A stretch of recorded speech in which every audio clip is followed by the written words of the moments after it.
संसार है, वैराग्य आश्रय हो मना, तृष्णा रहित सुख सार है। धन मित्र क्षेत्र निकेत स्त्री, बंधु स्वप्न समान है, इंद्रजाल समान ये बस 4 दिन के विधान हैं। नमस्कार, भारतवाणी से मैं कविता स्वागत करती हूँ आप सबका। अष्टावक्र महागीता पर आधारित मेरी इस श्रृंखला की 22वीं कड़ी में मैं सुना रही हूँ आपको एक अद्भुत संवाद गुरु अष्टावक्र जी और शिष्य जनक जी के बीच। आत्मचिंतन की, आत्म तत्व के रहस्य की, जीवन के, संसार के सत्य की वार्ता है यह। इस प्रकरण में महर्षि बता रहे हैं जनक जी को कि तृष्णा ही संसार है। संसार बनता ही है इच्छाओं के कारण। नित नई इच्छा, नित नया विस्तार। बस इसी तरह रूप बदलता जाता है संसार का। जो वास्तव में है ही नहीं वो भी सदा हावी रहता है मन मस्तिष्क पर और फंसता जाता है प्राणी कर्म चक्र के अनंत बंधन में। जैसे स्वप्न से जाग जाने के बाद भी उस भयावह स्वप्न की घबराहट, उससे होने वाली किसी आशंका की चिंता बनी रहती है, उसी तरह से ये मिथ्या संसार है। अपने आप में इस तरह लपेट लेता है कि जागने का कोई मार्ग ही नहीं छोड़ता। कोई विरला ही होता है जो इस नींद को तोड़ जाग जाता है, सदा के लिए मुक्त हो जाता है। त्वमेकश्चेतनः शुद्धो जडं विश्वं सत्तथा, अविद्यापि न किंचित् सा का बुभुत्सा तथापि ते। यह अविद्या भी असत, असत जड़ संसार है, चैतन्य रूप विशुद्ध तुझको तो जगत निस्सार है। तुम एक अद्वितीय चेतन और शुद्ध आत्मा हो और ये विश्व अचेतन है, असत्य है। तुम में अज्ञान का लेश मात्र भी नहीं है और जानने की इच्छा भी नहीं है। You are one. There is none other than you here. You are conscious and pure, and this world is non-conscious and illusory. You don't have a trace of ignorance and desire to know. कहते हैं अष्टावक्र जी कि जब तुम एकमात्र चेतन हो, तुम्हारे सिवाय जब दूसरा कोई और है ही नहीं, शुद्ध स्वरूप हो, ये सब संसार जड़ है, असत्य है। इतना ही नहीं, अविद्या भी कुछ नहीं है, अर्थात सच में उसका अस्तित्व ही नहीं है। तब फिर तुम्हारी जिज्ञासा किसे जानने की है? तो फिर तुम आखिर किसे जानना चाहते हो? इस सूत्र में महर्षि ने अध्यात्म के एक अनूठे रहस्य की ओर संकेत किया है।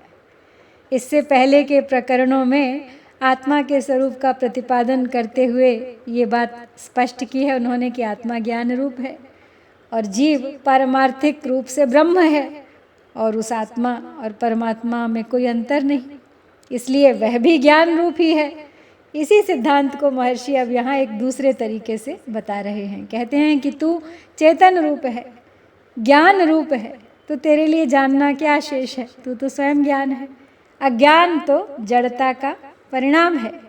संसार और इस अज्ञान का अन्योन्याश्रय संबंध है। संसार है तो अज्ञान है, अज्ञान है तो संसार है। इस प्रकार अज्ञान और संसार एक ही हैं। जब असल में संसार न था, न है और न होगा, तो अविद्या भी तो असत्य ही हुई। जैसे संसार की प्रतीति होती है, वैसे ही अविद्या भी केवल प्रतीति मात्र है। यहाँ पे एक प्रश्न उठता है यदि तृष्णा को बंधन का हेतु माना जाए, यानी इच्छा को। तो आत्मज्ञान की प्राप्ति की इच्छा, आत्मज्ञान की प्राप्ति का हेतु भी तो तृष्णा बंधन ही हुआ। तो उत्तर में अष्टावक्र जी कहते हैं कि हे जनक, इस जगत में 3 ही पदार्थ हैं, एक आत्मा, दूसरा जगत, तीसरी अविद्या। तो पहले आत्मा के लक्षण को बताते हैं। स्थूल सूक्ष्म कारण शरीर द्वय अतिरिक्तो अवस्था त्रय साक्षी सच्चिदानंद स्वरूपो यस्तिष्ठति स आत्मा। जो स्थूल सूक्ष्म और कारण इन तीनों शरीरों से भिन्न है और जो जागृत स्वप्न और सुषुप्ति इन तीनों अवस्थाओं का साक्षी सच्चिदानंद है, वही आत्मा है। उसकी प्राप्ति के लिए तृष्णा करना उचित है। अनादि भावत्वे सति ज्ञान निवर्तत्वम अज्ञानत्वम, अर्थात जो अनादि भाव रूप है और आत्मज्ञान करके निवृत्त है, वही अज्ञान है, वही अविद्या है। गच्छतीति जगत, जो सदैव गमन करता रहे अर्थात नदी के प्रवाह की तरह चलता रहे, वही जगत है। तो हे जनक, तुम इन तीनों में से एक ही चेतन शुद्ध आत्मा हो, अपने आत्मा को ही पूर्ण रूप करके निश्चय करो और जगत को असत्य जानो। इसीलिए इन दोनों की तृष्णा, इन दोनों की इच्छा अनुचित है, क्योंकि दोनों ही मिथ्या है। मिथ्या वस्तु में मूर्ख ज्ञानी ही तो तृष्णा करता है, ज्ञानवान कदापि नहीं करता। राज्यम सुताः कलत्राणि शरीराणि सुखानि च संसक्तस्यापि नष्टानि तव जन्मनि जन्मनि। देह नारी राज सुत आसक्त जन के सुख सभी, हर जन्म में मरण धर्मा नष्ट होंगे ये सभी। पूर्व जन्मों में बहुत बार तुम्हारे राज्य, पुत्र, स्त्री, शरीर और सुखों का तुम्हारी आसक्ति होने पर भी नाश हो चुका है, और ये चक्र रुकेगा नहीं, होता रहेगा। In many past lives, many times, your kingdoms, children, wives, bodies, and comforts have been destroyed, despite your attachment to them. And this is not going to change. This cycle continues endlessly. कहते हैं अष्टावक्र जी कि राज्य, पुत्र, स्त्रियां, शरीर और तरह तरह के सुख आसक्त पुरुष के भी प्रत्येक जन्म में नष्ट हुए हैं, बारंबार जन्म लेने पर प्राप्त हुए और बिछड़े हैं। तेरे साथ भी यही हुआ है बार बार। तो फिर किस बात की तृष्णा? किसी सिद्धांत को जनरलाइज करके निर्णय तक पहुंचा जाता है, तो यह भी सत्य तक पहुंचने का ही एक मार्ग है, लेकिन आमतौर पर इस प्रक्रिया में व्यक्ति स्वयं को बड़ी सफाई से बचा लेता है। जो आया है सो जाएगा। इस बात को कहते समय व्यक्ति का ध्यान औरों की ओर तो होता है, अपनी ओर नहीं होता, और जब तक ऐसा नहीं होता तब तक जीवन में कुछ अलौकिक दिव्य घटता भी नहीं है। सिद्धार्थ ने, गौतम बुद्ध ने जब तक रोगी, वृद्ध, मृत इन सबको नहीं देखा था, तब तक तो वो राजकुमार ही बना रहा। लेकिन जब उसे स्वयं के साथ भी जोड़ा कि मैं भी हो सकता हूँ रोगी, वृद्धावस्था मुझे भी आएगी, मुझे भी ऐसे ही मरना होगा, तब सिद्धार्थ बुद्धत्व के मार्ग की ओर मुड़ गया। तो महर्षि अष्टावक्र यहाँ कुछ ऐसी ही बात कर रहे हैं कि संसार में जो भी आसक्त हैं वो जन्म जन्म से स्त्री, पुत्र, धन इत्यादि को पाते और छोड़ते आ रहे हैं। उसकी यह पाने छोड़ने की, संबंधों को बनाने तोड़ने की प्रक्रिया में कोई अंतर नहीं आया है। तो जब पूर्व जन्मों के संबंधों में स्थायित्व नहीं, तो इस जन्म में उनके सदैव बने रहने की बात कहाँ तक ठीक है? और अगर ये दोनों सत्य के पहलू हैं, तो फिर आज के स्थायी होने का विश्वास क्यों? तो महर्षि को लगा कि जनक ने उनके इस विश्लेषण को हृदयंगम कर लिया है। बिना समय खोए उन्होंने कहा, राजन, इस चक्र में तुम भी तो जन्म जन्मांतरों से उलझे चले आ रहे हो। संसार की नश्वरता को स्वीकारे बिना इसके त्याग की बात तो बनती ही नहीं है। असल त्याग का स्वरूप वैसा नहीं रहता जैसा अब है। आपने एक बात और देखी होगी इस सूत्र में, महर्षि दर्शन के उच्च सिद्धांतों से नीचे उतरकर अब उन प्रश्नों पर उन्हीं युक्तियों से विचार कर रहे हैं जो एक आदमी के दिलो दिमाग में बार बार उठती हैं। इस ग्रंथ में जन्म जन्मांतरों की चर्चा पहली बार आई है। जीवन के प्रश्नों को सुलझाने के लिए भी जन्म के रहस्य को भली भांति समझना जरूरी है। स्वामी रामतीर्थ ने जीवात्मा की इसी शिकायत की चर्चा अपने प्रवचनों में की है। उनके शब्दों में जीव इस बात के लिए सदैव दुखी है कि उसकी कामनाओं की पूर्ति नहीं होती। जन्म चक्र का प्रमुख कारण ही है अपूर्ण कामनाएं। लक्ष्य न पाने के बाद कामनाओं की संख्या गुणात्मक रूप से बढ़ती है। रक्त बीज के रक्त से अन्य कई रक्त बीजों के जन्म की सी स्थिति है, बिल्कुल वैसे ही। तो इस प्रकार जन्म का मूल कामना में है और कामनाओं का साकार रूप है कर्म। तो अज्ञान, कामनाएं, कर्म और फिर उनका भोग, भोग के बाद फिर अन्य इच्छाएं। इस प्रकार यह धारा अनंत काल से चली आ रही है। यह कब तक चलेगी इसका कोई अंत नहीं है। यही संसार है और यही है पाश में लगातार बंधते और कसते जाना। तो महर्षि अष्टावक्र इस जगत को मिथ्या कहते हैं। कर्म आदि भी संसार की परिधि में ही आते हैं, इसीलिए वो भी मिथ्या हैं। तो वो तो कहते हैं कि जो है ही नहीं उस पर विचार कैसा। लेकिन यह सिद्धांत साधारण साधक की बुद्धि में नहीं आ सकता, इसीलिए जन सामान्य की भाषा में ही उन्होंने इस बात को इस सूत्र में बहुत सरल करके समझाया है। अलम्बर्थेन कामेन सुकृतेनापि कर्मणा एभ्यः संसार कांतारे न विश्रांतम भून्मनः।